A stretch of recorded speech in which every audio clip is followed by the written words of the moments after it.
تاکید کے ساتھ منع کرتے ہیں کہ محمد مصطفیٰ کا جب نام آئے تو انگوٹھوں کو چوم کر آنکھوں کے ساتھ نہیں لگانا،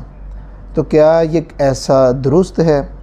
جی مولانا صاحب بڑی اچھی کوشش کر رہے ہیں اور یہ ایسے ہی ہے۔ دیکھیں جو خطبہ جمعہ ہے